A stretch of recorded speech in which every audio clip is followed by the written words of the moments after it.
हालचाल है, कैसे हो आप सभी लोग। होप आप सभी बहुत बढ़िया होंगे, मजे में होंगे, खुश होंगे। So my dear class 10th computer application book code 165 students, जिसका आपको बहुत बेसब्री से इंतजार था कि मैम HTML कब पढ़ाने वाले हो आप, जो आपके एग्जाम में ज्यादा वेटेज रखता है। तो लो भाई, आज के इस सेशन से शुरुआत कर रहे हैं हम आपकी book computer application one shot series में chapter number 3 basic HTML elements से।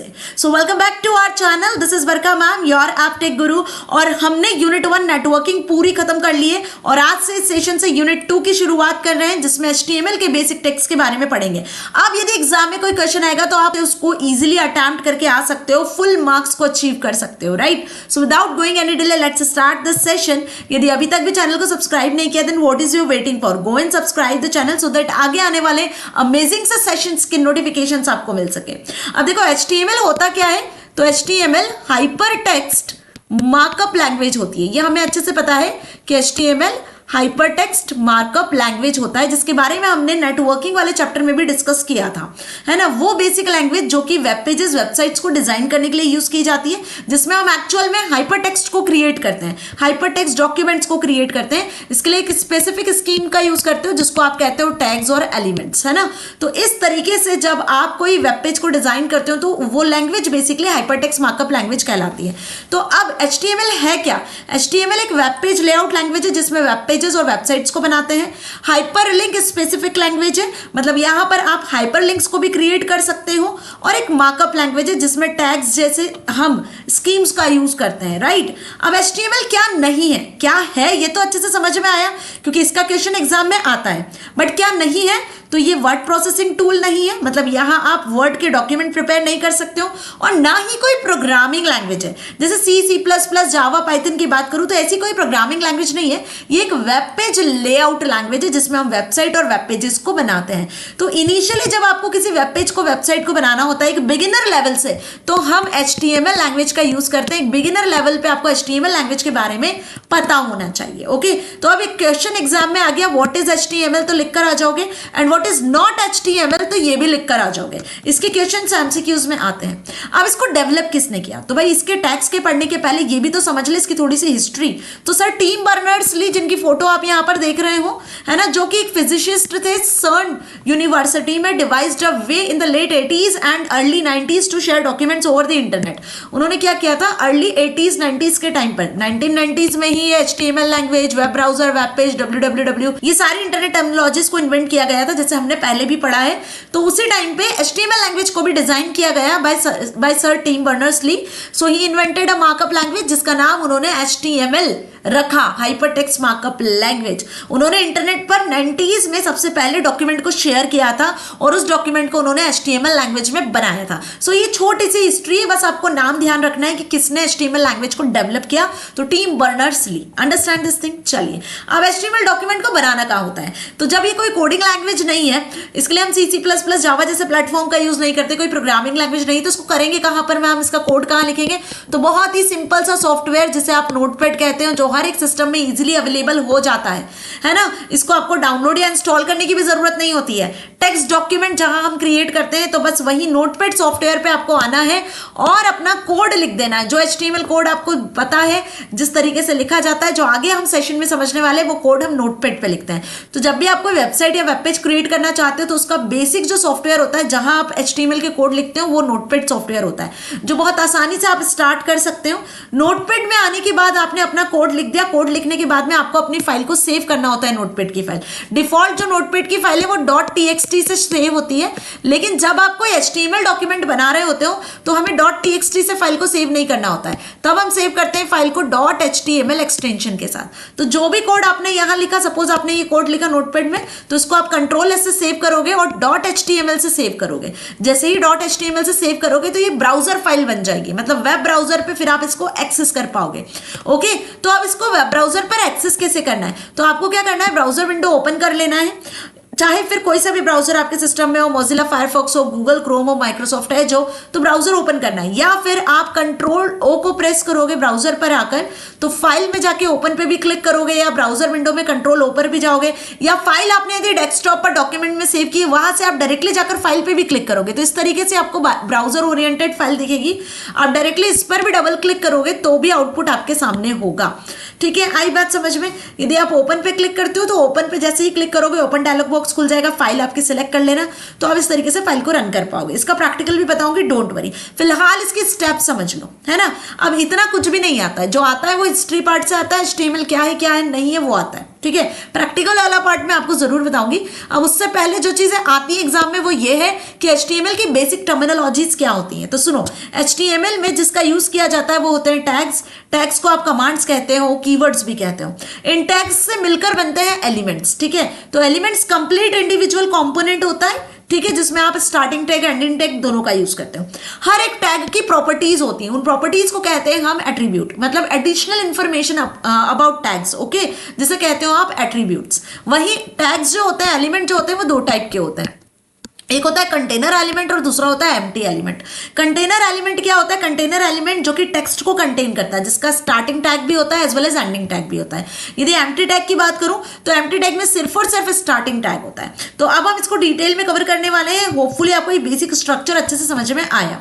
तो टैग क्या होता है, याद रखना, टैग कीवर्ड्स होते हैं और कमांड्स होती हैं जो हम वेब ब्राउजर पर वेब पेज को क्रिएट करने के लिए देते हैं, जो हम नोटपैड में लिखते हैं एक्चुअल में। तो it is a keyword to specify certain kind of formatting and display the content. A tag is written within the angular brackets. जो भी टैग होता है वो एंगुलर ब्रैकेट में लिखा जाता है। सबसे बेसिक टैग होता है जिसके बिना आप HTML पेज क्रिएट नहीं कर सकते, वो होता है HTML टैग। ओके, तो ये चीज आपको ध्यान रखनी है कि टैग हमेशा किस में लिखे जाते हैं, एंगुलर ब्रैकेट में लिखे जाते हैं। इसके अलावा आप टैग के लिए कोई और साइन यूज नहीं करते हो। कुछ एग्जांपल्स यहाँ दिए हुए, HTML tag, body tag, title tag, ऐसे आगे हम और भी टैग्स के बारे में डिस्कस करने वाले हैं। अब इन टैग्स से मिलकर क्या बनता है? Element. So complete element represents the individual component. It has 3 parts, start tag, and tag और कंटेंट। दोनों टैग को स्टार्ट करते हो, टैग को एंड करते हो, उसके बीच में लिखते हो कंटेंट। तो इन तीनों को मिलाकर कंप्लीट जो बनता है उसे कहते हैं हम एलिमेंट। ओके, सो एक एग्जांपल देखो, यहाँ पे टाइटल टैग स्टार्ट किया, टाइटल टैग को एंड किया। तो स्टार्ट करने के लिए टैग, जब स्टार्ट टैग लिखते हो तो इस तरीके से लिखते हो, और जब उसी टैग को एंड करते हो तो स्लैश लगा के एंड करते हो। ठीक है, ध्यान से समझना, ये टैग आपने यहाँ स्टार्ट किया और इसी टैग को जब क्लोज कर रहे हो तो बैकवर्ड स्लैश का आप यूज करते हो, जिससे इन दोनों को आप डिफरेंशिएट कर सकते हो। तो यहाँ देखो, टाइटल टैग स्टार्ट किया और ये बैक स्लैश लगा के इस टैग को हमने यहाँ क्लोज किया, और इसके बीच में जो टाइटल आपको सेट करना है वो टाइटल आपने सेट किया, जैसे कि माई फर्स्ट वेब पेज। तो किसी भी एलिमेंट में 3 चीजें होती है, स्टार्ट टैग होता है, उसका कंटेंट होता है और उसका एंड टैग होता है, तभी वो एलिमेंट बनता है। अब कोई भी एलिमेंट दो टाइप का होता है, one is container and other is empty element. Container element क्या होता है? जिसका स्टार्ट और एंड टैग दोनों होता है, वो कंटेनर कहलाता है। जैसे कि हेड टैग, टाइटल टैग, ऐसे बहुत सारे टैग्स हैं जो कंटेनर टैग होते हैं, जिनके starting as well as ending tag दोनों होते हैं। ठीक है, तो स्टार्ट टैग और एंड टैग को कैसे डिफरेंशिएट करोगे? बैक स्लैश लगाकर। अंडरस्टैंड? वही यदि मैं बात करूं कुछ एग्जांपल्स की, तो देखो कुछ एग्जांपल्स यहां दिए हुए हैं जो कि कंटेनर टैग के एग्जांपल है। HTML, head, title, bold, centre, इन सभी के स्टार्ट टैग भी और बैक स्लैश से ये सारे टैग्स एंड हो रहे हैं, तो ये हो जाता है एंड टैग। अंडरस्टैंड? और इसके बीच में जो लिखते हैं वो क्या लिखते हैं? यहाँ पर कंटेंट लिखते हैं। अब यदि हम एम्प्टी टैग के बारे में बात करें तो एम्प्टी टैग को आप वॉइड टैग भी कहते हो। याद रखना, क्वेश्चन MCQs में आता है कि एम्प्टी टैग को वॉइड एलिमेंट्स या वॉइड टैग के नाम से भी जाना जाता है। मतलब ये वो एलिमेंट्स होते हैं जिनमें कोई भी एंड टैग नहीं होता है। ओके, स्टार्ट टैग तो होता है but it this have no any end tag.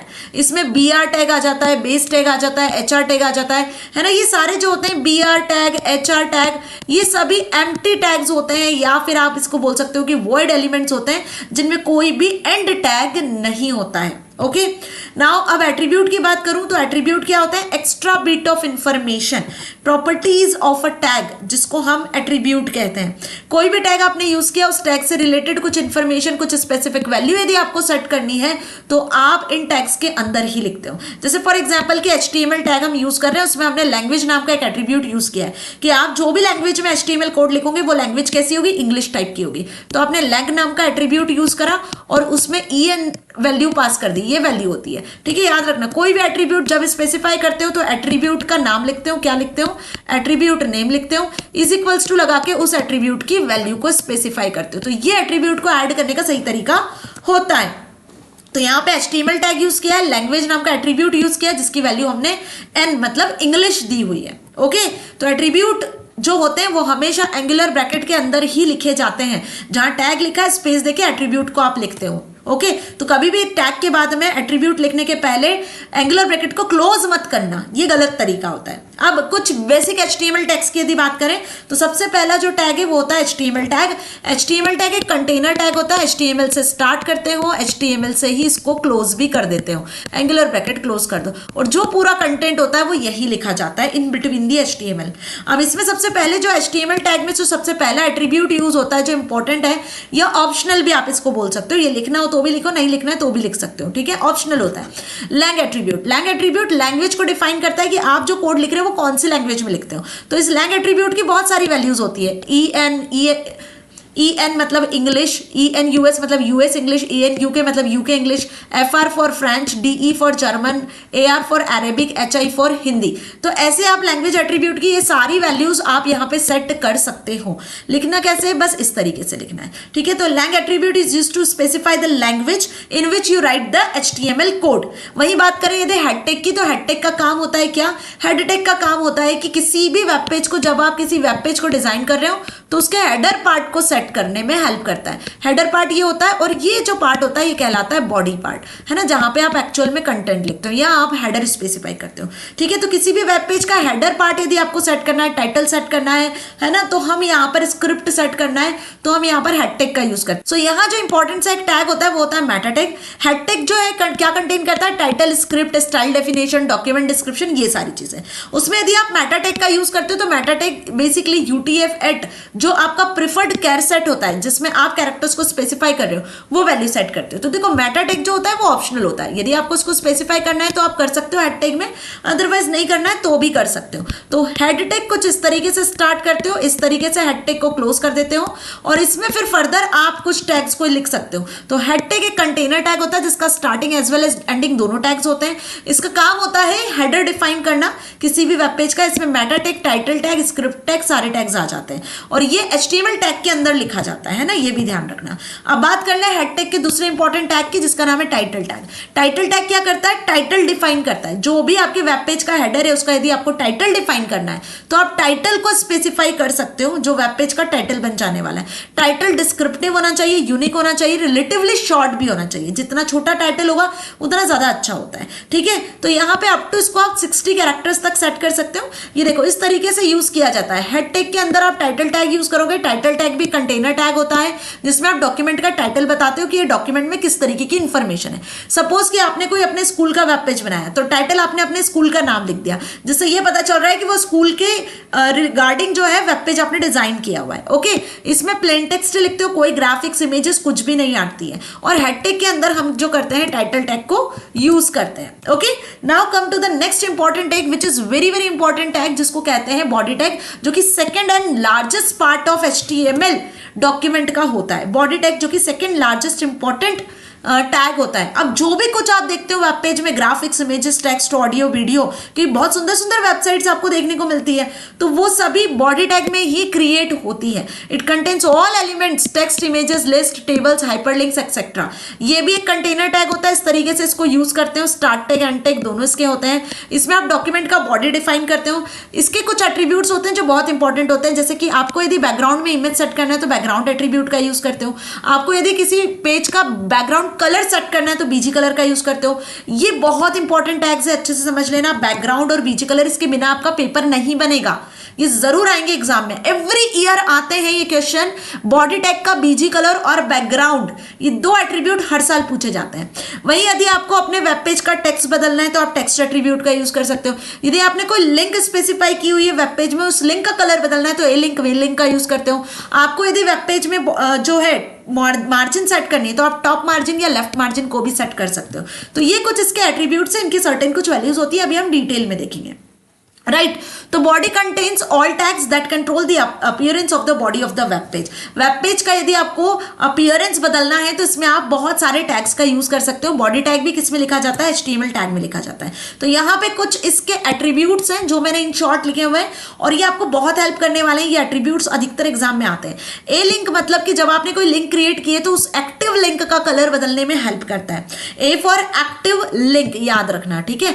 Active link क्या होता है, जब आप किसी लिंक पे क्लिक करने वाले होते हो तो वो एक्टिव लिंक हो जाती है। जनरली आपने देखा होगा कि आप इंटरनेट पे कुछ सर्च कर रहे होते हो, तो सपोज आपने कुछ भी सर्च करा, आपने कंप्यूटर सर्च करा, तो कंप्यूटर से रिगार्डिंग कुछ लिंक आपको मिल जाएगी। अब जैसे ही ये लिंक पे आप क्लिक करोगे तो ये एक्टिव लिंक हो जाएगी। फिर जब आप इस लिंक से बाहर वापस आ जाओगे तो ये विजिटेड लिंक हो जाएगी, और जब तक आपने इस लिंक पे क्लिक नहीं किया है तो ये अनविजिटेड लिंक होती है। तो ऐसे लिंक के कलर हम स्पेसिफाई करते हैं। तो अभी ये ब्लू कलर की दिख रही है, जैसे आप क्लिक करने जाओगे तो ये पर्पल कलर की हो जाएगी, और जब आप इस लिंक को विजिट करके बाहर आ जाओगे तो ये लिंक रेड कलर की हो जाएगी। तो यहाँ पे 3 एट्रीब्यूट है बॉडी टैग के जो हम सेट करते हैं, ए लिंक, वी लिंक और लिंक एट्रीब्यूट। ए लिंक एक्टिव लिंक के कलर को शो करता है, वी विजिटेड लिंक के कलर को शो करता है, और जो लिंक होता है वो नॉर्मली लिंक का कलर जो होता है ना आपका, उसको शो करता है। अब वहीं यदि बात करूं बैकग्राउंड की, तो यदि आपको बैकग्राउंड में एज ए वॉलपेपर कोई इमेज सेट करनी है अपने वेब पेज के, तो आप बैकग्राउंड टैग का यूज करते हो। और यदि आपको बैकग्राउंड में कोई कलर सेट करना है तो आप बीजी कलर का यूज करते हो। लेफ्ट मार्जिन टॉप मार्जिन क्या होता है, सपोज कि आपके वेब पेज की बॉडी है, यहाँ पे आपको यदि लेफ्ट मार्जिन और टॉप मार्जिन छोड़ के यहाँ कंटेंट बनाना है तो आप वो कर सकते हो। तो आप मार्जिन की वैल्यू भी यहाँ पर लेफ्ट और टॉप मार्जिन की वैल्यू भी दे सकते हो। अब इनको यूज कैसे करना है जरा ये देखो। जैसे मैंने बताया कि बैकग्राउंड में आप क्या करते हो, इमेज सेट कर सकते हो। तो बॉडी टैग में बैकग्राउंड एट्रीब्यूट का यूज करना है और उस फाइल का पूरा पाथ लिखना है जिसको एज ए बैकग्राउंड आप सेट करना चाहते हो। इसका एक एग्जांपल भी मैंने यहाँ बताया हुआ है। HTML में हेड टैग में, टाइटल टैग में आपने क्या स्पेसिफाई कर दिया, यहाँ देखो हेड टैग क्लोज कर दिया, टाइटल टैग में बैकग्राउंड इमेज सेट कर दिया है। तो यहाँ पे देखो ये टाइटल आपको बैकग्राउंड इमेज दिख रहा है क्योंकि वेब पेज का टाइटल ही बन चुका है टाइटल टैग की मदद से। बॉडी टैग आपने स्टार्ट किया, बॉडी टैग में आपने एट्रीब्यूट यूज कर लिया बैकग्राउंड में image.jpg। तो अब ये आपको जो इमेज यहाँ दिख रही है ना पीछे पहाड़ों वाली, ये इमेज हमने यहाँ पे image.jpg से सेट की है, अंडरस्टैंड। और सैंपल वेब पेज आपने यहाँ पे लिखा है, बॉडी टैग को क्लोज कर दिया, HTML टैग को यहाँ पे फिर क्लोज कर दिया। तो किसी भी पर्टिकुलर वेब पेज को जब क्रिएट करना चाहते हो HTML लैंग्वेज में तो HTML टैग होना जरूरी है। हेड टैग में आप टाइटल स्पेसिफाई करते हो, बॉडी टैग में आप कंटेंट स्पेसिफाई करते हो। तो ये बॉडी टैग की मदद से हुआ और ये टाइटल टैग की मदद से हुआ है। करना क्या था, आपने फाइल क्रिएट करना है नोटपैड में। नोटपैड में फाइल क्रिएट करने के बाद में इसको .html से सेव कर लेना है और ब्राउजर पर ओपन कर लेना है। वेब ब्राउजर पे आपको फिर इस फाइल को ओपन कर लेना है। बस ये 3 स्टेप्स फॉलो करनी होती है। अब यदि मैं बताऊं आपको कि आपको बीजी कलर का यूज करना है, आप बैकग्राउंड कलर सेट करना चाहते हो, तो इसके लिए क्या करोगे, बैकग्राउंड कलर यदि सेट करना है तो आपको कुछ नहीं करना है। कुछ इस तरीके से आपको डिफॉल्ट जो है वेब पेज दिखता है। जब आप गूगल को ओपन करते हो तो इस तरीके से दिखता है, लेकिन आप चाहते हो कि इसका बैकग्राउंड कलर बदल जाए तो उसके लिए आपको कोड लिखना होगा। सिंपल सा कोड होता है। बॉडी टैग में आके बीजी कलर में आपको जो भी कलर सेट करना है वो कलर आप लिख देना। यदि आप कलर का कोड लिखना चाहते हो, कलर कोड बदलना चाहते हो, तो आप कलर का नाम नहीं लिखो, तो उसके कोड भी यहाँ विजिबल होते हैं। ये हेक्साडेसिमल फॉर्मेट में होते हैं कोड्स, ठीक है। जैसे एक्वा का हेक्साडेसिमल कोड 00FFF होता है, ब्लैक का हेक्साडेसिमल कोड #000 होता है। सारे जो कलर कोड है वो हैश से सेपरेट होते हैं, ये ध्यान रखना है। तो या तो आप लिखो ऑरेंज या तो आप लिखो ब्लैक, या फिर आप डायरेक्टली कलर कोड भी यूज कर सकते हो। हैश के साथ में हेक्साडेसिमल कोड 6 डिजिट का होता है इस तरीके से, ओके। तो जो कलर होगा वो डिफॉल्ट कलर्स आपका सेट हो जाएगा, जो भी आप यहाँ कलर लिखने वाले हो। यदि आप टेक्स्ट का कलर सेट करना चाहते हो तो टेक्स्ट कलर सेट कर सकते हो, लिंक का कलर सेट करना चाहते हो तो लिंक कलर सेट कर सकते हो। Understand this thing. बस कलर आपको यहाँ पर बीजी कलर से सेट करना है, बैकग्राउंड कलर, और इमेज लगानी है तो बैकग्राउंड से इमेज लगानी है। अब कुछ बेसिक HTML टैग्स के बारे में यदि हम बात करें तो यहाँ सबसे पहले हम डिस्कस करने वाले हैं हेडिंग टैग्स के बारे में, जो H1 से लेकर H6 तक होते हैं। ध्यान से समझना, H1 जो होता है हाईएस्ट हेडिंग टैग को स्पेसिफाई करता है। यदि कोई हेडिंग टैग सबसे बड़ा होना चाहिए, आपको हेडिंग सबसे बोल्ड लेटर में बड़े में सेट करनी है फॉन्ट में, तो H1 का यूज करते हो। और यदि सबसे स्मॉलर सेट करनी है तो H6। H1 सबसे बिगर है और H6 सबसे स्मॉलर हेडिंग टैग होता है, ये ध्यान रखना, इसका क्वेश्चन एग्जाम में आता है। ये भी कंटेनर टैग होते हैं। H1 लिखना है, हेडिंग लिखना है और H1 को क्लोज कर देना है, ठीक है। इसमें एक एट्रीब्यूट यूज यूज होता है जिसको कहते हो अलाइन एट्रीब्यूट। हेडिंग को आपको सेंटर में अलाइन करना है, लेफ्ट में अलाइन करना है, मिडिल में अलाइन करना है, तो इसकी 3 वैल्यूज होती है, लेफ्ट राइट सेंटर, जिसके थ्रू आप क्या कर सकते हो, हेडिंग्स को अलाइन कर सकते हो। तो टोटल H1 से लेकर H6 तक हेडिंग टैग्स होते हैं, कंटेनर टैग्स होते हैं, start as well as end दोनों टैग्स होते हैं। 6 लेवल्स ऑफ हेडिंग्स होती है, याद रखना 6, 7, 8 या 4, 5 नहीं, ओके। यहाँ पर H1 बिगेस्ट हेडिंग होती है, H6 क्या होती है, स्मॉलेस्ट हेडिंग होती है। इसका एक ही एट्रीब्यूट है, दैट इज अलाइन, कि आप हेडिंग को अलाइन कर सकते हो, डॉक्यूमेंट के लेफ्ट में हेडिंग अलाइन कर सकते हो, सेंटर में हेडिंग अलाइन कर सकते हो, या राइट में हेडिंग को अलाइन कर सकते हो, ठीक है। और बॉडी टैग के अंदर ही अब सारे टैग्स जितने भी हम पढ़ेंगे सब बॉडी टैग में लिखे जाते हैं। ये एक प्रोग्राम यहाँ पे बनाया हुआ है, यदि आप देख पाओगे तो हेडिंग 1 का यूज किया, हेडिंग 2 का यूज किया, हेडिंग 1 को हमने सेंटर अलाइन कर दिया, हेडिंग 4 को भी सेंटर अलाइन कर दिया, हेडिंग 6 को भी सेंटर अलाइन कर दिया, ठीक है। और इस तरीके से 5th को और 3rd को कोई अलाइनमेंट नहीं दी है। तो ये यदि कोड आप रन करके देखोगे तो आपको इस तरीके से जो हेडिंग्स है जो आप लिखने वाले हो वो हेडिंग्स आपको विजिबल होंगी। जैसे यहाँ पर देखो आउटपुट में भी दिख रहा है, तो ये हेडिंग 1 लेफ्ट अलाइन है, हेडिंग 2 सेंटर अलाइन है, हेडिंग 3 फिर लेफ्ट अलाइन है, हेडिंग 4 राइट अलाइन है, हेडिंग 5 जो है वो लेफ्ट अलाइन है, हेडिंग 6 सेंटर अलाइन है। और हेडिंग के साइज में भी डिफरेंस आपको दिख रहा है, यहाँ पे साइज में वेरिएशन दिख रहा है, ये सबसे बिगेस्ट हेडिंग और ये सबसे स्मॉलेस्ट हेडिंग। तो जैसे आपने अलाइन एट्रीब्यूट यूज किए थे वैसे ही आपको हेडिंग्स जो है वो अलाइन एट्रीब्यूट के अकॉर्डिंग विजिबल हो रही है। Now next is text formatting tag, जिसमें सबसे पहला टैग होता है आपका पी टैग। पी टैग मतलब हम यहाँ पे बात कर रहे हैं किसकी, पैराग्राफ टैग की। पैराग्राफ टैग भी एक कंटेनर टैग होता है, मतलब इस तरीके से आप इसको यूज करते हो। जब भी आप कोई पैराग्राफ लिखना चाहते हो तो आप पी टैग के अंदर लिखते हो, तो वो एक प्रॉपर पैराग्राफ के फॉर्मेट में डिफॉल्ट लेफ्ट अलाइन होकर आपको शो होता है। तो यहाँ पे यदि आप पैराग्राफ की अलाइनमेंट बदलना चाहते हो तो आप इसका एट्रीब्यूट अलाइन एट्रीब्यूट भी सेट कर सकते हो। तो यदि आपको अपने वेब पेज में क्या करना है, यदि आपको अपने वेब पेज में पैराग्राफ को सेट करना है तो आप पी टैग का यूज कर सकते हो। इस तरीके से पी टैग को यूज किया जाता है और इसका एक एट्रीब्यूट अलाइन एट्रीब्यूट हम यहाँ पे यूज कर सकते हैं। अगेन अलाइन की वैल्यू क्या हो सकती है, लेफ्ट हो सकती है, राइट हो सकती है, सेंटर हो सकती है। इस 3 तरीके से ही आप पैराग्राफ को सेट कर सकते हो, राइट। अब यहाँ पे एक एग्जांपल दिया हुआ है, सपोज टाइटल आपने दे दिया और P equals to align left, ये पैराग्राफ हमने लिखा है जो कि लेफ्ट अलाइन है, पी टैग को क्लोज कर दिया, ठीक है। उसी तरीके से अलाइन राइट करके एक पैराग्राफ लिखा, पी टैग को क्लोज किया, अलाइन सेंटर करके एक पैराग्राफ लिखा, उसको पी टैग से क्लोज किया। तो अब आप देखोगे कि यहाँ पे 3 पैराग्राफ आपको दिखेंगे। ये पैराग्राफ 1 आपको यहाँ पे विजिबल होगा, है ना, आपको 3 पैराग्राफ दिखेंगे। ये पैराग्राफ 1 जो कि लेफ्ट अलाइन होगा, ये पैराग्राफ 2 जो कि सेंटर अलाइन होगा और ये पैराग्राफ 3 जो कि राइट अलाइन होगा, ठीक है। ऐसे अब आप यहाँ पे 3 पैराग्राफ देख पाओगे। वहीं यदि बात करें हम BR टैग की, तो BR टैग होता है लाइन ब्रेक। याद रखना, लाइन ब्रेक करने के लिए टैग यूज किया जाता है कि आप सपोज कोई कंटेंट लिख रहे हो, यदि नेक्स्ट लाइन में आप किसी कंटेंट को लेकर आना चाहते हो तो आप यहाँ पे BR टैग का यूज करते हो। अब ये BR टैग कंटेनर टैग नहीं होता है। BR टैग क्या होता है, एक एम्प्टी टैग होता है, इसका कोई भी एंडिंग टैग नहीं होता है। तो ये एक एम्प्टी टैग है, इसको आप इसी तरीके से लिखते हो। यदि इसको आप इस तरीके से क्लोज करोगे तो ये गलत हो जाएगा, ओके, क्योंकि ये एक एम्प्टी टैग है। क्लियर। किसी भी लाइन के बाद में आप BR टैग लगाओगे तो वहां से लाइन बदल जाएगी, नई लाइन में आपको कंटेंट विजिबल होने लगेगा। So insert a line break into a text और अ फॉन्ट। इसके कोई भी एट्रीब्यूट नहीं होते हैं, ये कुछ भी कंटेन नहीं करता है और इसके अंदर आप टेक्स्ट को ही लिखते हो। जैसे फॉर एग्जाम्पल यहाँ पे लिखा है हेलो, फिर BR टैग लगाया, फिर कंटेंट लिखा है, फिर BR टैग लगाया, तो अब आपको क्या दिखेगा, हेलो के बाद में नई लाइन में आपको यहाँ पे वेलकम दिखने वाला है। Understand this thing. तो इस तरीके से आपको जो है कंटेंट यहाँ विजिबल होगा।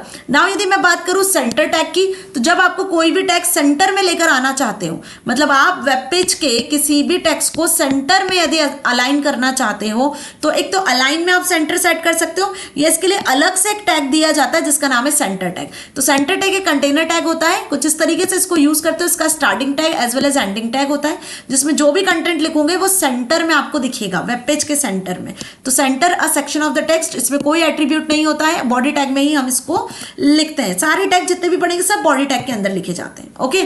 यदि आप बात करें फॉन्ट टैग की, ये बहुत इंपॉर्टेंट है, ये एग्जाम में भी आता है। फॉन्ट टैग क्या होता है, फॉन्ट टैग बेसिकली फॉन्ट के साइज को, स्टाइल को, टेक्स्ट को, कलर को आप बदलने के लिए यूज करते हो।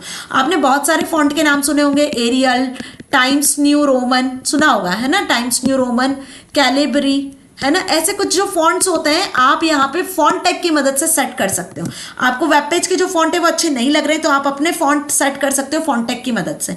फॉन्ट टैग भी क्या होता है, कंटेनर टैग होता है, मतलब इस तरीके से फॉन्ट टैग को आपको स्टार्ट करना होता है और इस तरीके से फॉन्ट टैग को आप क्लोज भी करते हो बैकस्लैश लगा के। अब फॉन्ट टैग के ना कुछ एट्रीब्यूट्स भी होते हैं, जैसे यदि हम एट्रीब्यूट्स की बात करें तो साइज एट्रीब्यूट्स होता है जिससे आप फॉन्ट का साइज बदल सकते हो। वही फेस एट्रीब्यूट होता है जिससे हम फॉन्ट का टाइप बदलते हैं। तो याद रखना, फॉन्ट का टाइप यदि बदलना है तो टाइप एट्रीब्यूट नहीं होता है, है, फॉन्ट फेस एट्रीब्यूट होता है जिससे आप फॉन्ट का टाइप बदलते हो, एरियल, टाइम्स न्यू रोमन वगैरह, ठीक है। फॉन्ट का यदि कलर बदलना है तो आप यहाँ पे कलर एट्रीब्यूट का यूज करते हो जिससे आप red, green, blue, yellow colour set कर सकते हो। ओके, सो अब यहाँ पे 1 बाय 1 दिया हुआ है। फॉन्ट का साइज बदलना होता है तो हम लिखते हैं फॉन्ट टैग में लिखते हैं साइज, नंबर्स में आप साइज स्पेसिफाई कर सकते हो और जो भी आप साइज यहाँ स्पेसिफाई करोगे उसके अकॉर्डिंग फॉन्ट का साइज बदल जाएगा। जैसे यहाँ पे हमने M का साइज बदला है, उसके आगे नॉर्मल फॉन्ट में कंटेंट लिखा है। ओके, तो फॉन्ट टैग के अंदर हमें क्या करना होता है, साइज को स्पेसिफाई करना होता है और जो आपको नंबर में साइज सेट करना है, सपोज 12 सेट करना है तो आप फॉन्ट का साइज ऐसे सेट कर सकते हो। कलर सेट करना है तो वही फॉन्ट के अंदर कलर सपोज रेड सेट करा, जो भी कंटेंट लिखोगे फॉन्ट टैग क्लोज कर देना, वो रेड कलर में आपको विजिबल होने लग जाएगा।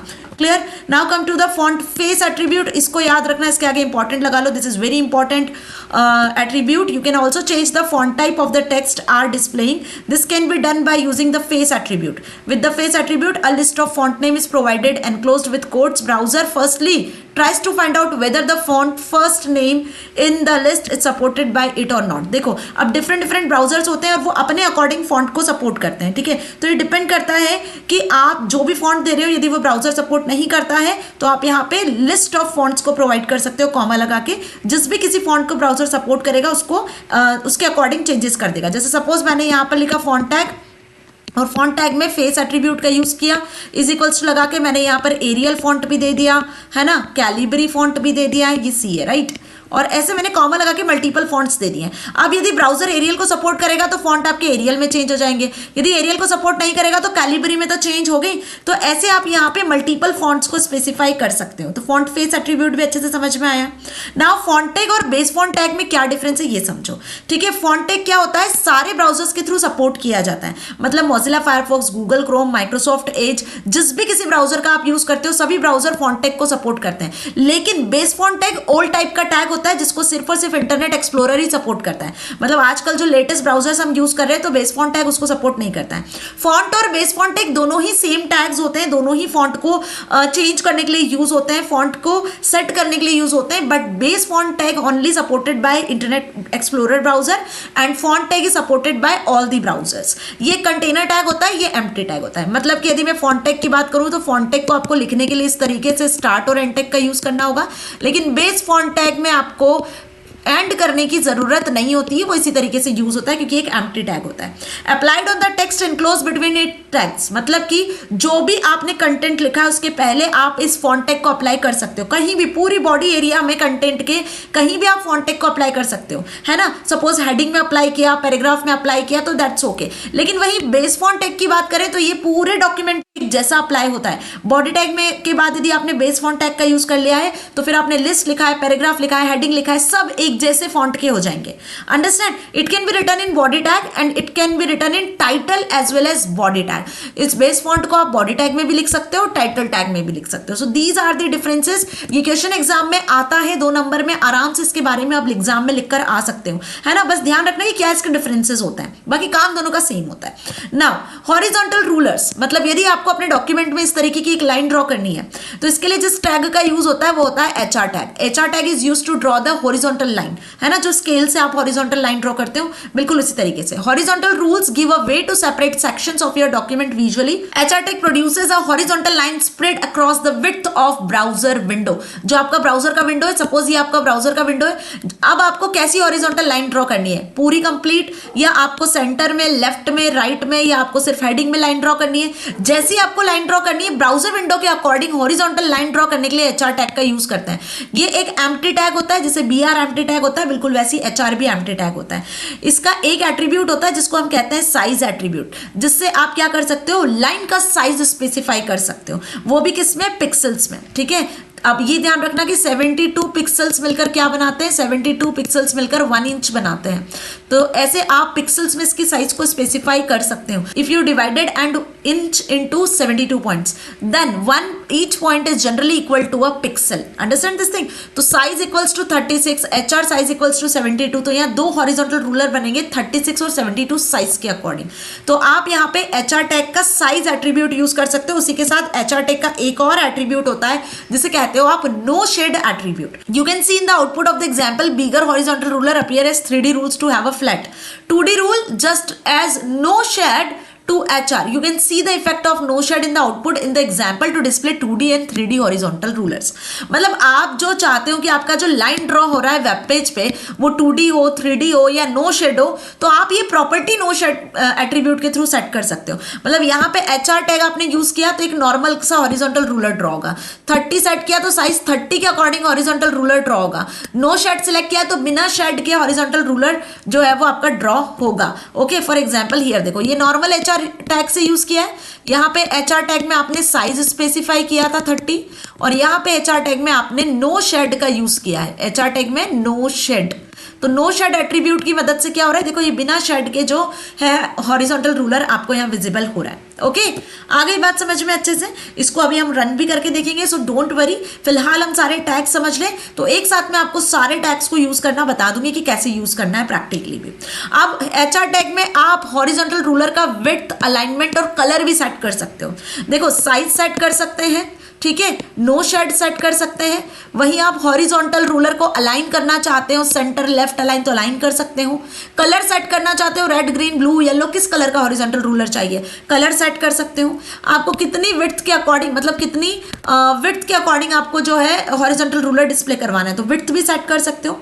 सो default ruler is drawn across a full width of view window. मतलब जो आपका विंडो है उसके अकॉर्डिंग पूरी विड्थ, डिफॉल्ट जो होता है हॉरिजॉन्टल रूलर वो पूरी विड्थ के अकॉर्डिंग दिखता है. बट इस विड्थ वैल्यू को आप बदल सकते हो. विड्थ 100 सेट कर सकते हो, 200 सेट कर सकते हो. परसेंटेज में भी विड्थ की वैल्यू सेट कर सकते हो, 20%, 40%. इसको अलाइन कर सकते हो लेफ्ट राइट. कलर सेट कर सकते हो, रेड ग्रीन ब्लू. ये सारे एट्रीब्यूट्स जो है वो HR टैग के होते हैं. अब कौन कौन से इंपॉर्टेंट एट्रीब्यूट्स है नाम मैंने यहाँ लिखे हुए हैं टेबल में, ध्यान से समझो. अलाइन, जिससे आप लेफ्ट राइट सेंटर अलाइन कर सकते हो रूलर को, ठीक है. साइज पिक्सल्स में दे सकते हो, विड्थ पिक्सल्स में, परसेंटेज में, दोनों में दे सकते हो. नो शेड बेसिकली यूज होता है किस लिए, बेसिकली यूज होता है कि आप जो बनाना चाहते हो हॉरिजॉन्टल रूलर वो सॉलिड कलर में हो, ठीक है. कलर जो भी रेड ग्रीन ब्लू येलो जिस कलर का रूलर आपको बनाना है कलर स्पेसिफाई कर सकते हो. तो HR टैग के सारे एट्रीब्यूट्स अच्छे से समझ में आ गए. अब कहीं कोई डाउट नहीं है ना. Now come to the next which is comment tag. Comment tag का क्या मतलब होता है, देखो ये स्पेशल टाइप का टैग होता है. मतलब इस टैग में जो भी लिखोगे ना वो रेंडर नहीं होगा, ब्राउजर उसको सपोर्ट ही नहीं करता है. तो कमेंट टैग ऐसा नहीं होता है कि कमेंट से आप स्पेसिफाई करते हो. बहुत से बच्चे सोचते हैं कि कमेंट टैग है तो ऐसे हम लिख देंगे तो कमेंट आ जाएगा, है ना. बट कमेंट टैग इससे स्टार्ट नहीं होता. कमेंट टैग स्टार्ट होता है एक्सक्लेमेटरी मार्क और 2 हाइफन से. यहां आप कमेंट लिखते हो और फिर अगेन 2 हाइफन लगा के और इस ब्रैकेट को क्लोज कर देते हो, एंगुलर ब्रैकेट को. तो इस तरीके से कमेंट लिखा जाता है. फॉर एग्जांपल कि देखो यहां पे लिखा हुआ है ना, एक्सक्लेमेटरी मार्क, 2 हाइफन लगाए, फिर 2 हाइफन लगा के क्लोज कर दिया, and this is a comment. तो अब ये जो लाइन आपने यहाँ लिखी ये रेंडर नहीं होगी, ब्राउजर इसको रेंडर नहीं करेगा. क्यों? क्योंकि कमेंट क्या होता है, एक्स्ट्रा कंटेंट होता है, एडिशनल इंफॉर्मेशन होती है किसी भी टैग से रिलेटेड. सपोज मैंने टाइटल टैग का यूज किया, किसका यूज किया, टाइटल टैग का. यहाँ पे टाइटल लिखा, टाइटल टैग को क्लोज कर दिया. इसके बाद मैंने यहाँ पे कमेंट टैग का यूज किया और जिसमें मैं बता रही हूँ दिस इज टाइटल टैग. क्या लिखा मैंने, दिस इज टाइटल टैग. अब आप ध्यान से समझना कि यहाँ पे ना बेसिकली ये जो मैंने लिखा है लाइन यहाँ पे दिस इज टाइटल टैग, ये रेंडर नहीं होगा. लेकिन यहाँ जो टाइटल लिखा होगा वो टाइटल जरूर सेट हो जाएगा, क्योंकि दिस इज द कमेंट जो कि एक्स्ट्रा इंफॉर्मेशन होती है किसी भी टैग की. याद रखना ये चीज. ओके, तो यहाँ पे हमने यही लिखा है this is a comment and this is another but a multi line comment. तो आप दोनों तरीके से कमेंट लिख सकते हो. आप सिंगल लाइन में भी कमेंट स्पेसिफाई कर सकते हो, आप इसको मल्टी लाइन में भी कमेंट को स्पेसिफाई कर सकते हो.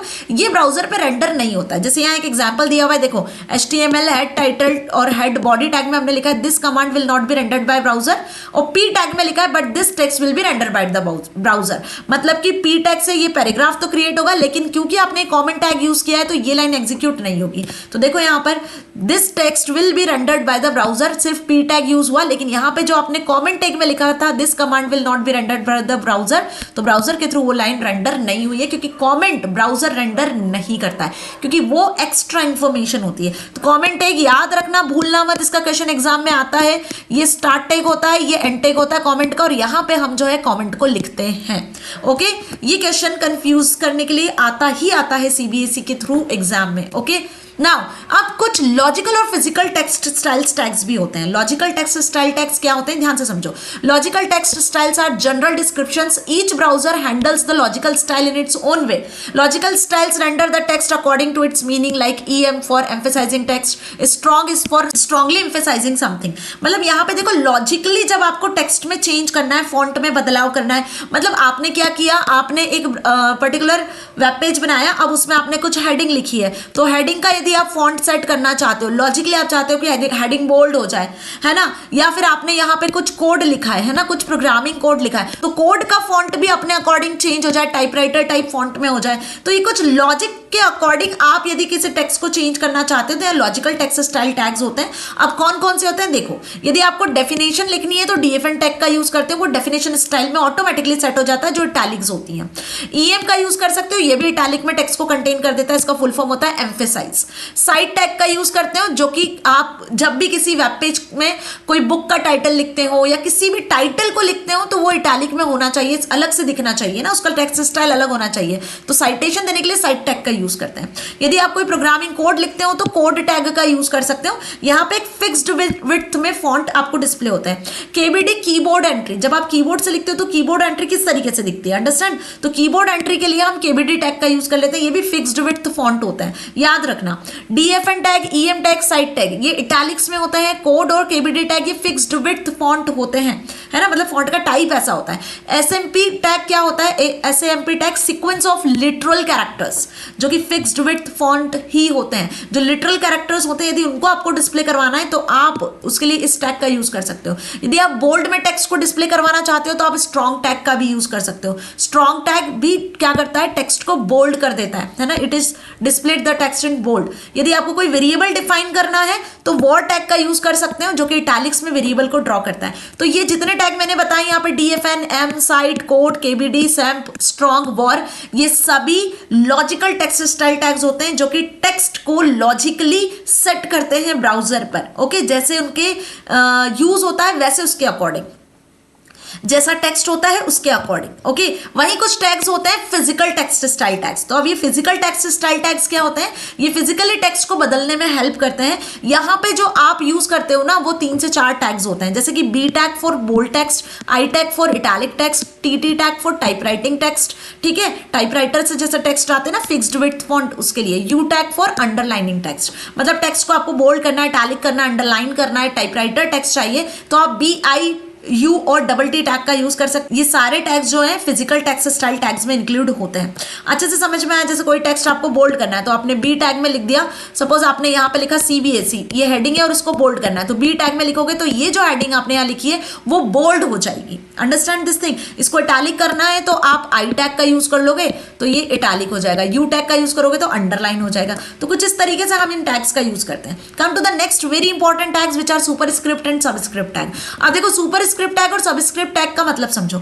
आप मैथ्स में क्या करते हो, कुछ फॉर्मूलाज लिखते हो, जैसे आपने लिखा A² + B² + 2AB, तो यहाँ पे देखो ये जो 2 है ना, जो कि बेस से पावर में आपको शो हो रहा है, बेस वैल्यू से ऊपर शो हो रहा है, पावर में शो हो रहा है, ये बेसिकली ये यदि आपको वेब पेज में लिखना है, इस तरीके का फॉर्मूला लिखना है, इस तरीके का यदि फॉर्मूला आपको वेब पेज में लिखना है तो इसके लिए यूज करते हैं हम superscript tag, that is SUP tag.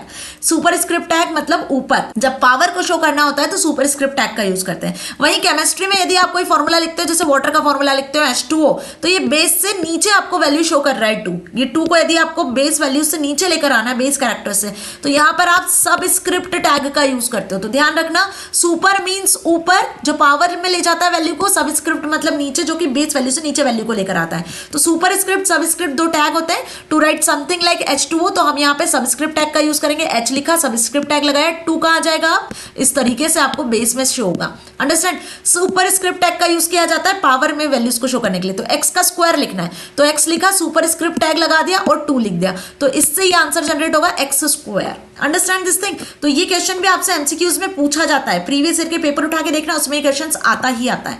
Now कुछ स्पेशल कैरेक्टर्स भी होते हैं। अब स्पेशल कैरेक्टर्स क्या होते हैं, जैसे कि एंगुलर ब्रैकेट फिक्स्ड है, ये क्या है, ये पहले से ही HTML में फिक्स्ड है, ये टैग को डिफाइन करने के लिए यूज किए जाते हैं। पर यदि आपको कुछ इस तरीके से लिखना है A <B या 2 > 1 ऐसा कुछ लिखना है, तो आपको यहाँ एंगुलर ब्रैकेट्स का यूज करना होगा। अब ये तो पहले से फिक्स्ड है, इनका यूज तो पहले से रिजर्व्ड है, कि टैग्स में आप इनका यूज करते हो। So these are the special characters, इनके लिए हम यूज करते हैं स्पेशल कैरेक्टर्स का, ठीक है। जब आपको greater than less than print करवाना है तो ये स्पेशल कैरेक्टर क्या होते हैं, एंड से स्टार्ट होते हैं। सपोज ग्रेटर देन प्रिंट करवाना है तो एंड जीटी लिखोगे, सेमीकोलन लगाओगे तो ग्रेटर देन का साइन प्रिंट हो जाएगा। एंड एलटी लिखोगे तो लेस, सेमीकोलन लगाओगे तो लेस देन का साइन प्रिंट हो जाएगा, अंडरस्टैंड। एंड एएमपी लिखोगे तो ये एंड का साइन प्रिंट होगा। तो ये क्या कहलाते हैं आपके, ये कहलाते हैं आपके स्पेशल कैरेक्टर्स। ओके, कुछ स्पेशल कैरेक्टर्स यहाँ पे दिए हुए, ध्यान से देख लो। ये तो greater than less than ampersand तो कॉमन से, इसलिए मैंने आपको यहाँ बताए हैं, इसके क्वेश्चन एग्जाम में आते हैं बेटा, तो ध्यान रखना है ना। इनके कुछ नंबर्स भी होते हैं, ये जैसे आप देख रहे हो यहाँ पे #160, #60, #62, तो भाई ये याद रखना तो थोड़ा टिपिकल होता है। बाकी GLT, LT, NBSP स्पेस देने के लिए, है ना, NBSP स्पेस देने के लिए यूज होता है। लेस देन के लिए LT यूज होता है, ग्रेटर देन के लिए GT यूज होता है, एम्परसेंड के लिए AMP यूज करते हो, परसेंट के लिए सेंट यूज करते हो, पाउंड के लिए POUND पाउंड यूज करते हो। तो ऐसे कुछ स्पेशल कैरेक्टर्स यदि आपको प्रिंट करवाने होते हैं तो हम यहाँ पर एंड के साथ में इसको लिखते हैं। So 3 ASCII characters, the left angle bracket, the right angle bracket and the ampersand have special meaning in HTML. Cannot be used as it is. इसको आप डायरेक्टली यूज नहीं कर सकते हो, तो इसके लिए हमें इनकी वैल्यूज को यूज करना पड़ता है। यदि आपको लेस देन का प्रिंट करवाना है तो एंड LT लिखोगे, ग्रेटर देन प्रिंट करवाना है तो एंड GT लिखोगे। सो एंड के लिए हम यहाँ पे यूज करते हैं एंड AMP। ओके, तो स्पेशल कैरेक्टर अच्छे से समझ में आ गया। देखो यहाँ पर एक प्रोग्राम भी बना हुआ है, P टैग के अंदर लिखा हुआ है and LT and GT and AMP। तो अब यहाँ पे आप देखोगे कि आपको ग्रेटर देन, लेस देन और एंड का साइन विजिबल हो रहा है, ठीक है। जहां पर आपने इस तरीके से कोड लिखा हुआ होगा स्पेशल कैरेक्टर का, तो वो स्पेशल कैरेक्टर यहां पर प्रिंट होगा। ओके, तो होपफुली ये भी समझ में आ गया। तो अब डिस्कस कर लेते हैं इस चैप्टर का last topic, which is HTML list. अब लिस्ट होती क्या है, जनरली क्या होता है, सपोज आपकी क्लास में टीचर ने कहा कि भाई आपकी क्लास में जितने भी स्टूडेंट हैं उनके नाम लिख कर दो, तो आप कैसे नाम लिख कर दोगे। सपोज 30 बच्चे आपकी क्लास में, तो आपने 1 2 3 4 ऐसे करके पूरे 30 बच्चों के नाम यहाँ पर लिख कर दे दिए, बाकायदा 1 2 3 4 करके, या फिर आपने ऐसे बुलेट्स में नाम लिख कर दे दिए, ठीक है। क्या कर दिया आपने, ऐसे बुलेट्स में नाम लिख कर दे दिए। तो ये क्या हो गया, एक लिस्ट हो गई जिसमें आपने सर्टेन आइटम्स को स्पेसिफाई किया है। अब वो लिस्ट आपकी ऑर्डर्ड लिस्ट भी हो सकती है, अनऑर्डर्ड लिस्ट भी हो सकती है। ऑर्डर्ड कब होगी, जब आपने कुछ नंबरिंग की होगी, या फिर लिस्ट आपने कुछ ABCD इस तरीके से बनाई होगी, या फिर आपने रोमन नंबर में लिस्ट बनाई होगी, तो ये आपकी ऑर्डर्ड लिस्ट कहलाती है, जिसको आप नंबर्ड लिस्ट भी कहते हो। अनऑर्डर्ड लिस्ट कब होती है, जब लिस्ट में आप कुछ बुलेट्स का यूज करते हो, या कुछ एरो का यूज कर लेते हो, या कुछ इस तरीके से स्टार से लिस्ट प्रिपेयर कर देते हो, तो ये आपकी अनऑर्डर्ड लिस्ट होती है। तो unordered list, ordered list, 2 type की लिस्ट होती है। और तीसरी लिस्ट होती है डेफिनेशन लिस्ट। अब ये डेफिनेशन लिस्ट क्या होती है वो समझो। डेफिनेशन लिस्ट, सपोज कि आप यहाँ पर HTML की डेफिनेशन लिख रहे हो और यहाँ आपने HTML की डेफिनेशन लिख दी, फिर आपने XML की डेफिनेशन लिखी, फिर यहाँ आपने XML की डेफिनेशन लिख दी। तो अब ये चीज आपको समझ में आ रही है कि यहाँ आप मल्टीपल डेफिनेशन को स्पेसिफाई कर सकते हो ऐसे डेफिनेशन लिस्ट में, जब आपको एक से ज्यादा डेफिनेशन को स्पेसिफाई करना होता है तब। क्लियर। तो अब इन definition list, ordered list, unordered list को प्रिपेयर करने के लिए कुछ टैग्स का हम यूज करते हैं। यदि मैं अननंबर्ड और अनऑर्डर्ड लिस्ट की बात करूं तो यहां यूज होता है UL टैग। याद रखना UL टैग। UL टैग जो कि एक कंटेनर टैग होता है, क्लोज भी होता है, ओपन भी होता है, और इसके अंदर आप LI टैग की मदद से लिस्ट के आइटम्स को प्रिपेयर करते हो। तो UL टैग क्या होता है, कंटेनर एलिमेंट होता है, अनऑर्डर्ड लिस्ट को स्पेसिफाई करते हो। अनऑर्डर्ड लिस्ट जो कि इस तरीके से बुलेट से स्पेसिफाई होती है, इसका एक ही एट्रीब्यूट यूज होता है, विच इज टाइप एट्रीब्यूट। याद रखना अनऑर्डर्ड लिस्ट में सिर्फ एक ही एट्रीब्यूट होता है, टाइप एट्रीब्यूट। LI टैग में हम लिस्ट के आइटम्स को इंक्लूड कर देते हैं। तो UL tag is used for unordered list, ठीक है। आप UL टैग स्टार्ट करते हो, फिर LI टैग में क्या करते हो, लिस्ट के आइटम्स को स्पेसिफाई करते हो, और फिर इस तरीके से आप UL टैग को क्लोज कर देते हो। ओके, तो इस तरीके से हम UL टैग को यूज करते हैं। अब इसका एग्जांपल देख लेते हैं। देखो UL टैग स्टार्ट किया, UL टैग को क्लोज कर दिया। इसके अंदर हमने यहाँ पे LI टैग का यूज किया हुआ है, और 3 आइटम्स हम यहाँ प्रिपेयर कर रहे हैं, apples, bananas and grep fruit. मतलब आप क्या कर रहे हो, यहाँ पे फ्रूट्स की लिस्ट बना रहे हो, वो भी अनऑर्डर्ड लिस्ट UL टैग से। तो जो लिस्ट आपकी प्रिपेयर होगी वो इस तरीके से डिफॉल्ट बुलेट्स में प्रिपेयर होगी, है ना। डिफॉल्ट जो होता है वो क्या होता है, डिफॉल्ट जो होता है बुलेट्स होता है, जिसमें आप लिस्ट को प्रिपेयर करते हो। याद रखना, डिफॉल्ट जो अनऑर्डर्ड लिस्ट प्रिपेयर होती है वो इस तरीके से बुलेट्स में प्रिपेयर होती है, इसको बुलेट्स कहते हैं। इसके अलावा आप इसको बदल भी सकते हो। तो बदलने के लिए हम इसका यूज करते हैं एक एट्रीब्यूट जिसका नाम है टाइप एट्रीब्यूट। तो टाइप आप बदल सकते हो कि आपको लिस्ट कैसे बनानी है, बुलेट्स में बनानी है, या सर्कल्स में बनानी है, या स्क्वायर्स में बनानी है। तो टाइप एट्रीब्यूट की यहाँ पे 3 वैल्यूज होती हैं, स्क्वायर, सर्कल और डिस्क। ठीक है। अब यहाँ पे ध्यान से समझना कि यदि मैंने स्क्वायर सेट किया तो बुलेट्स इस तरीके से डिस्प्ले होगी स्क्वायर्स में, यदि मैंने सर्कल सेट किया तो इस तरीके से लिस्ट आपकी डिस्प्ले होगी, और यदि डिस्क सेट करते हो मतलब कि बुलेट्स होती हैं। डिस्क का मतलब क्या होता है? बुलेट्स। Understand this thing. तो ये 3 वैल्यूज होती है टाइप एट्रीब्यूट की। तो यूएल टैग में जब आप टाइप एट्रीब्यूट का यूज करते हो ना, तो यदि आपने स्क्वायर लिखा है तो लिस्ट आपकी इस तरीके से प्रिपेयर हो जाएगी, सर्कल लिखोगे तो लिस्ट इस तरीके से प्रिपेयर होगी, और कुछ भी नहीं लिखोगे टाइप की वैल्यू तो डिफॉल्ट आपकी लिस्ट इस तरीके से बुलेट्स में शो होगी। बुलेट्स का नाम क्या होता है? यहाँ पे डिस्क। ओके, समझ में आ गया? चलो आगे बढ़ते हैं और अब समझते हैं नंबर्ड लिस्ट। इसका डिफरेंस एग्जाम में आता है कि नंबर्ड लिस्ट और अनऑर्डर्ड लिस्ट में क्या डिफरेंस होता है ये बताओ। क्लियर? तो नंबर्ड लिस्ट क्या होती है? जो बुलेट्स में नहीं होती है, जो एक ऑर्डर्ड में होती है, इसीलिए इसको ऑर्डर्ड लिस्ट भी कहते हैं।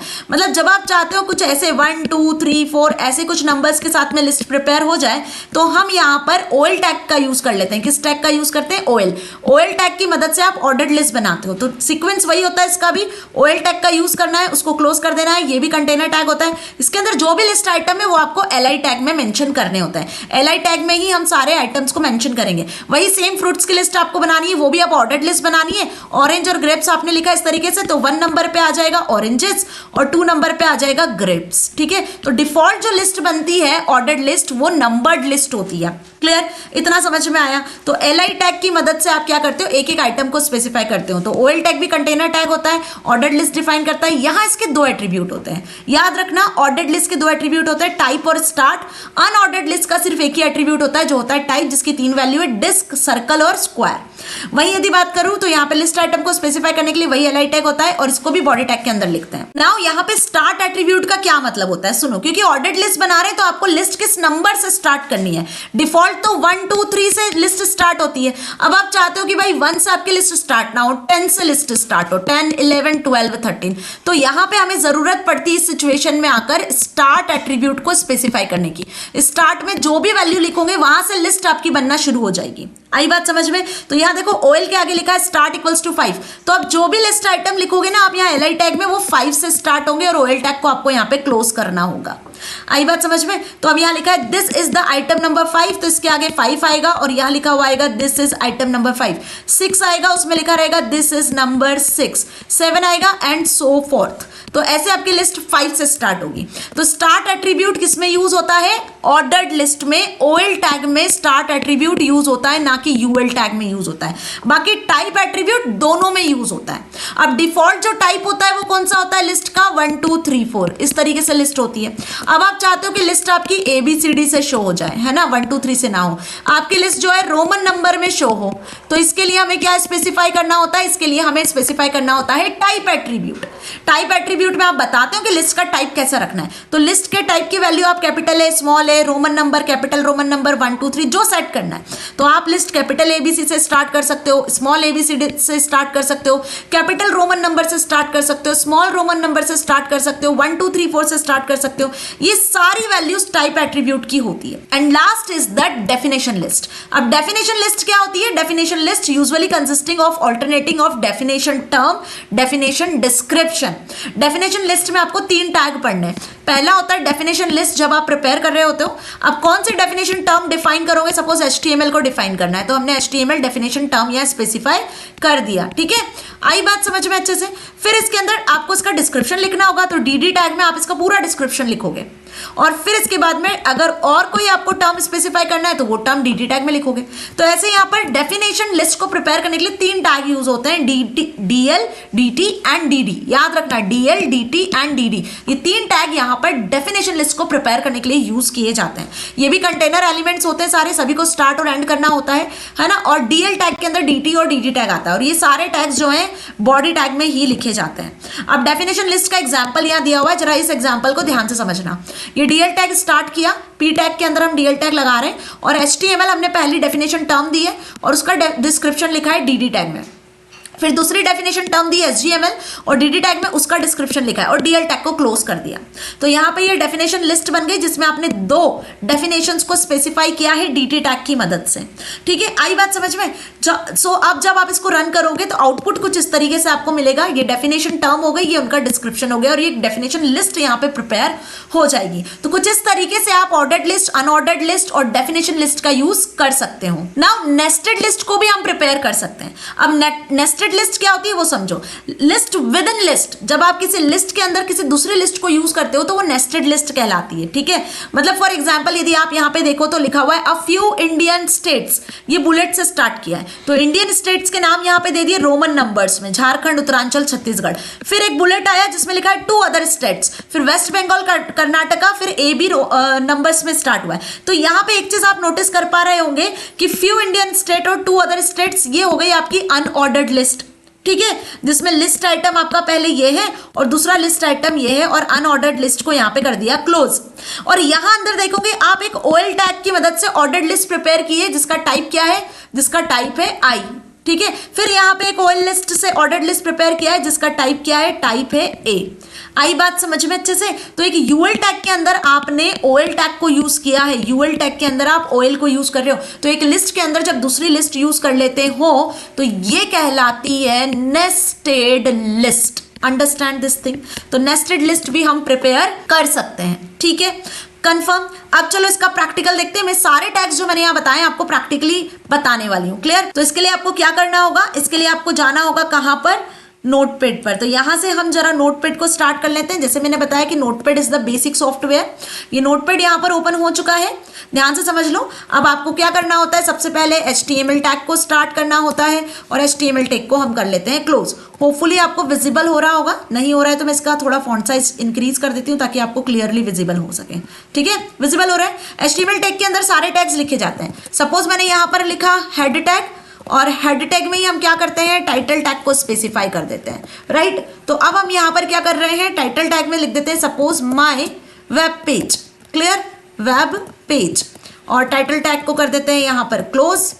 तो टाइटल टैग यहाँ क्लोज हो जाएगा और इसी के साथ में यहाँ नीचे आकर क्लोज कर देते हैं हेड टैग को। एक बेसिक सा मैं यहाँ पर एग्जांपल आपको बता रही हूँ, बाकी सारे टैग्स को जैसे मैंने बताया वैसे आप रन करके देखना, डेफिनेटली ये रन होंगे। बॉडी टैग में अब सपोज कि मैं यहाँ पर लिख देती हूँ, बॉडी टैग में हेडिंग टैग का यूज कर लेते हैं। तो H1 टैग मैंने यूज कर लिया हेडिंग टैग में और यहाँ पे लिखा हेलो, राइट। और इसी के साथ में हम यहाँ पे हेडिंग टैग को कर देते हैं क्या, क्लोज कर देते हैं। Understand this thing. सिमिलरली आप यहाँ पे पैराग्राफ टैग का यूज कर सकते हो। और P टैग में आपको सपोज कंप्यूटर के बारे में लिखना है, तो computer is an electronic device, ये आपने एक पैराग्राफ बना दिया यहाँ पर सपोज, ठीक है। और इसी के साथ में P टैग को यहाँ पर क्लोज कर दिया, राइट। बस ऐसे आप सारे टैग्स को यूज करते चलो वन बाय वन। आप चाहो तो यहाँ पे फॉन्ट टैग को भी स्पेसिफाई कर सकते हो। तो उसके पहले क्या करते हैं, हम जरा इसको रन करके देख लेते हैं, फिर मैं आपको वन बाय वन सारे टैग्स यहीं पर बताने वाली हूँ, ठीक है। बॉडी टैग को यहाँ हम कर देते हैं क्लोज, ओके। Ctrl+S से इसको सेव कर लेते हैं। और याद रखना जब आप इस फाइल को सेव करोगे तो सेव एज डायलॉग बॉक्स खुल जाएगा। फाइल को आपको .html एक्सटेंशन से सेव करना है। तो माई फाइल .html एक्सटेंशन से मैं इसको डेस्कटॉप पे सेव कर रही हूँ। और जैसे ही मैंने इसको माई फाइल .html एक्सटेंशन से सेव किया तो अब आप देख पा रहे हो ये माई फाइल ओपेरा जो ब्राउजर है उसके अकॉर्डिंग यहाँ पे सेव हो चुकी है, क्योंकि डिफॉल्ट ब्राउजर यहाँ पे मेरा ओपेरा है तो उसमें आ गया है। बाय द वे आप इसको गूगल क्रोम, माइक्रोसॉफ्ट एज किसी पे भी खोल सकते हो। तो I double click here on that file. जैसे ही मैं इस पर डबल क्लिक करूंगी तो आप देखो फाइल ओपन हो चुकी है। यहाँ पे दिख रहा है वेब पेज का टाइटल माई वेब पेज दिख रहा है, और जो कंटेंट हमने यहाँ लिखा है वो कंटेंट आपको यहाँ विजिबल हो रहा है, ठीक है। Computer is an electronic device, और यहाँ पे हेलो आपको मेन हेडिंग में भी विजिबल हो रहा है, ठीक है। होपफुली आपको ये दिख रहा होगा कंटेंट यहाँ पर आराम से, और ये अपने वेब पेज का टाइटल यहाँ विजिबल हो रहा है। क्लियर, इतना समझ में आया। अब आप इसी तरीके से ना सारे टैग्स का यूज कर सकते हो जितने टैग्स मैंने बताए। यदि आप वेब पेज का कलर बदलना चाहते हो तो बीजी कलर एट्रीब्यूट का यूज करना, ध्यान रखना। बीजी कलर में सपोज हम यहाँ पे सेट कर देते हैं ब्लू कलर, तो अब जो है आपके पेज का कलर क्या हो जाएगा, ब्लू। और उस पर टेक्स्ट आपको रखना है कौन से कलर का, व्हाइट कलर से, तो आपने टेक्स्ट का कलर सेट कर दिया व्हाइट। अंडरस्टैंड। Ctrl+S से फाइल को सेव करो और वापस अपनी फाइल पे आ जाओ और यहाँ पे आके फाइल को रिफ्रेश कर दो। तो ये ब्लू कलर हो गया बैकग्राउंड में, और देखो उसका कलर जो टेक्स्ट कलर है वो कैसा हो गया है, व्हाइट हो चुका है। तो कुछ बेसिक से टैग्स मैं यहाँ पे रन करके बता रही हूँ, तो आपको समझ में आ रहा होगा कि कैसे आप किसी फाइल को क्रिएट कर पाओगे, राइट। और भी बहुत सारे टैग्स हमने यूज किए। सपोज फॉन्ट टैग यूज करना है तो फॉन्ट टैग का यूज कर सकते हो। यहाँ पैराग्राफ टैग के आगे या अंदर, यहाँ पैराग्राफ टैग के अंदर हम सपोज यहाँ पे फॉन्ट टैग का यूज कर लेते हैं, ठीक है। तो फॉन्ट टैग को आप यूज कर सकते हो। फॉन्ट में हमने लिख दिया सपोज यहाँ पर क्या, फेस एट्रीब्यूट, कि फॉन्ट में फेस आप बदलना चाहते हो, कैसे, एरियल में सेट करना चाहते हो, ठीक है। तो आप यहाँ पे फॉन्ट सेट कर रहे हो एरियल, क्लियर। और फॉन्ट का कलर बदल दो। कलर सपोज आप सेट कर रहे हो येलो, कि जो भी फॉन्ट होंगे यहाँ पे पैराग्राफ के वो येलो कलर में होंगे। और इसी के बाद आके यहाँ पे आपने फॉन्ट टैग को क्या कर दिया, क्लोज भी कर दिया, अंडरस्टैंड।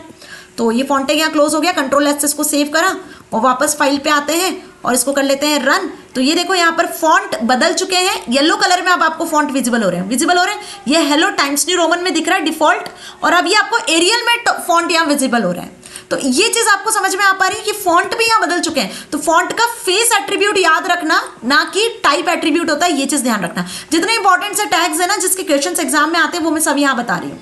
क्लियर। अब यदि आपको टेक्स्ट को बोल्ड करना है तो आप यहाँ पे बी टैग का यूज कर लो। देखो सपोज आपको टेक्स्ट को बोल्ड करना है तो बी टैग हमने यहाँ यूज कर लिया, और इसी के साथ में इस बी टैग को मैं यहाँ पर क्लोज भी कर देती हूँ।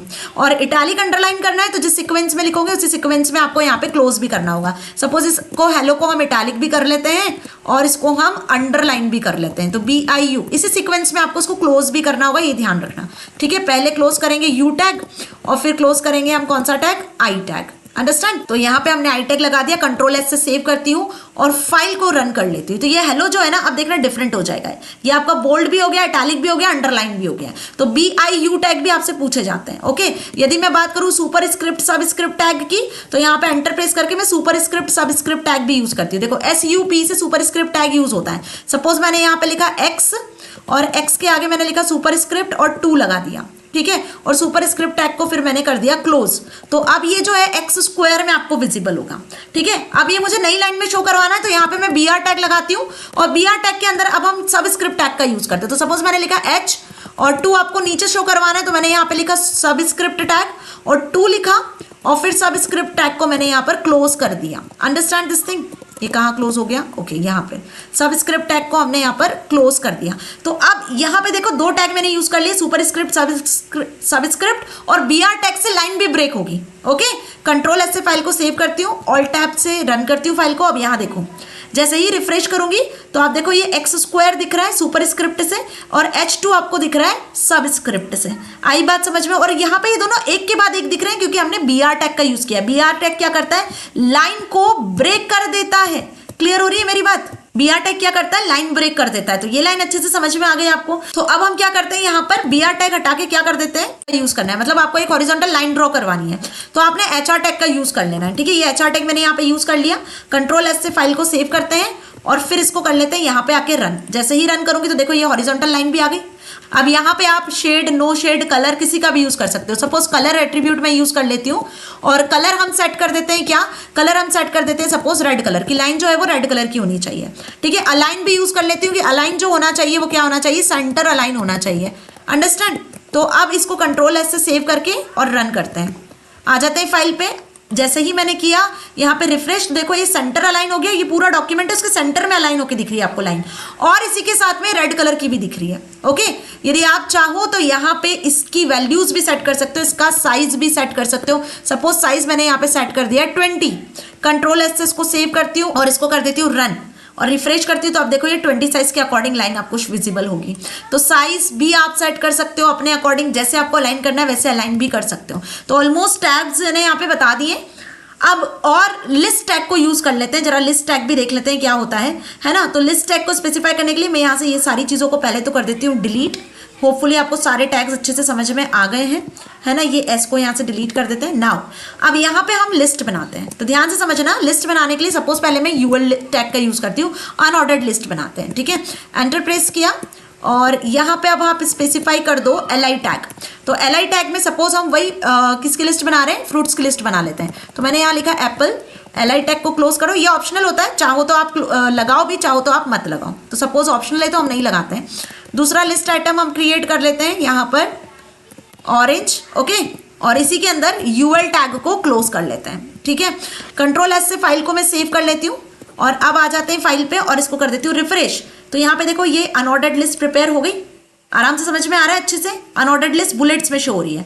यदि आप इसका बुलेट्स बदलना चाहते हो तो आप यहाँ पे टाइप एट्रीब्यूट का यूज करो और इसमें क्या लिख दोगे, सपोज स्क्वायर बुलेट्स चाहिए तो आपने स्क्वायर लिख दिया। ओके, ध्यान रखना टाइप एट्रीब्यूट यूज होता है। कंट्रोल एस से फाइल को जरूर सेव करना, नहीं तो चेंजेस रिफ्लेक्ट नहीं होंगे। तो ये स्क्वायर बुलेट्स अब आपको विजिबल हो रही है।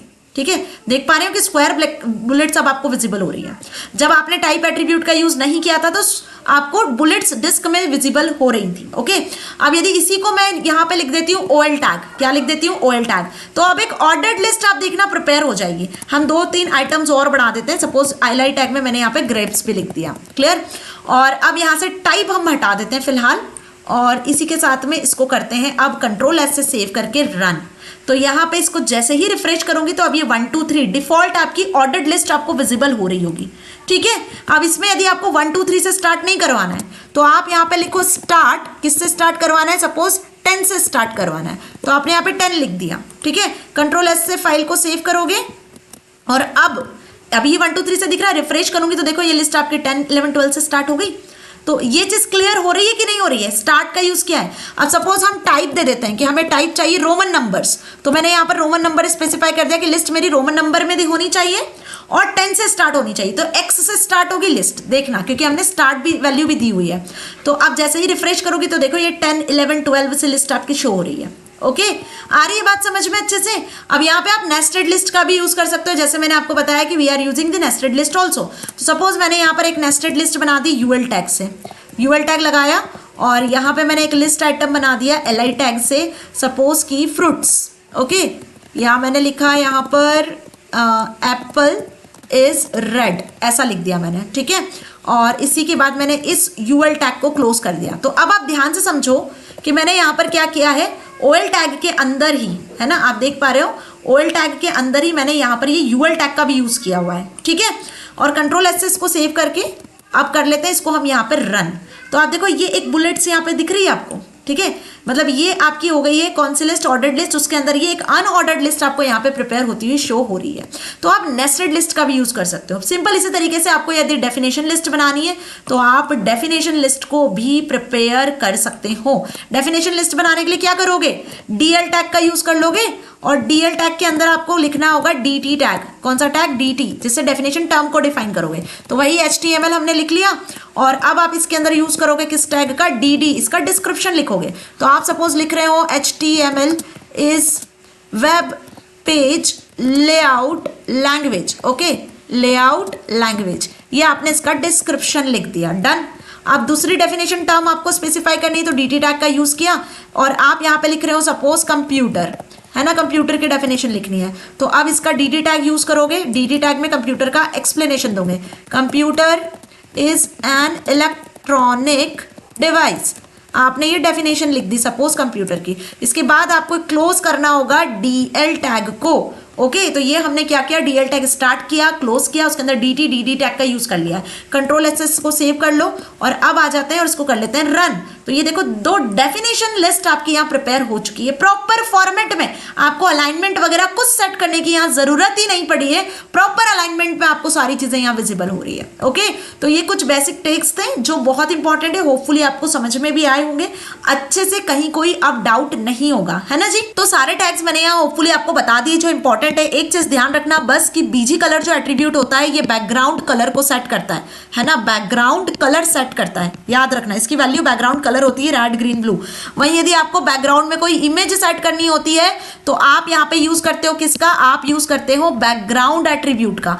बैकग्राउंड एट्रीब्यूट में यहाँ पे हम इमेज का नाम लिखते हैं जो इमेज पहले से आपके सिस्टम में होना चाहिए। इस चीज को भी आप प्रैक्टिकली करके देख सकते हो, ओके। चलो देखना है तो हम जरा इसको देख ही लेते हैं। यहाँ पे अभी मैंने BG कलर यूज किया हुआ है, ठीक है। अब यहाँ पे हम क्या कर देते हैं, सपोज कि हम यहाँ पे यूज कर लेते हैं बैकग्राउंड एट्रीब्यूट का। अब बैकग्राउंड एट्रीब्यूट में पहले इमेज आपके सिस्टम में होना चाहिए, है ना। तो सपोज मैं आ जाती हूँ यहाँ से डेस्कटॉप पर और यहाँ पे देखो ये सारी इमेजेस विजिबल हो रही है। पहली इमेज को सिलेक्ट कर लेते हैं, ये AI का इमेज है, AI.jpg फाइल है, ठीक है। राइट क्लिक करके क्या करते हैं, यहाँ से इसकी प्रॉपर्टीज से जाकर इसका पाथ कॉपी कर लेते हैं, क्योंकि प्रॉपर पाथ के अकॉर्डिंग आपको क्या लिखना होगा, फाइल का नाम लिखना होगा, ठीक है। C users Dell desktop images में क्या नाम है फाइल का, AI.jpg फाइल, राइट। तो ये फाइल पहले से आपके सिस्टम में होना चाहिए। तो यहाँ पे अब हमको लिखना होगा फाइल का पाथ। तो सपोज अब यहाँ पे हम स्लैश लगा के लिख देते हैं फाइल का नाम AI.jpeg, है ना। फाइल का नाम हमने विद एक्सटेंशन लिख दिया है। Ctrl+S से इसको मैं सेव कर लेती हूँ और अब कर लेते हैं इसको रन। जैसे ही मैंने रिफ्रेश किया तो देखो आप बैकग्राउंड में इमेज आ चुकी है और इसके पहले BG कलर से मैंने ब्लू कलर सेट किया था, याद है अच्छे से। तो ये चीज अब आपको क्लियर हो गई, यहां तक कोई डाउट नहीं है, अच्छे से समझ में आ गया। ये एग्जाम में आने वाला क्वेश्चन है, एवरी ईयर एग्जाम में आता है, इसलिए मैंने आपको प्रैक्टिकली भी ये चीज समझाई है। सो जितने भी इंपॉर्टेंट से टैग्स हैं वो सब हमने आज यहाँ पर डिस्कस कर लिए हैं। बेसिक एलिमेंट्स में logical text styles, physical text style, सारे टैग्स अच्छे से एक बार खुद से रन करके जरूर देख लेना, क्योंकि जब तक टैग्स को रन नहीं करोगे तब तक कॉन्फिडेंस नहीं आएगा, कितना भी समझ लोगे। Understand this thing. तो सारे टैग्स को रन करके जरूर देखना एक एक बार, ताकि ये सारे टैग्स और उनके एट्रीब्यूट्स आपको अच्छे से याद हो सकें। ठीक है, हर एक टैग जैसे कि बॉडी टैग हो गया, पी टैग हो गया, फॉन्ट टैग हो गया, आपके लिस्ट टैग्स हो गए, इनके एट्रीब्यूट्स को अच्छे से करना। ये जो मैंने बताया ये हर साल पेपर में आने वाले टैग्स हैं, बार बार बता रही हूं। Means this tags are very very important tags, इनके बिना पेपर नहीं बनता है। ओके, तो मिलेंगे अगले सेशन में जिसमें हम डिस्कस करेंगे कुछ और इंपॉर्टेंट से टैग्स जैसे कि इमेज, लिस्ट और टेबल्स टैग्स के बारे में। Till then stay happy. Thank you so much.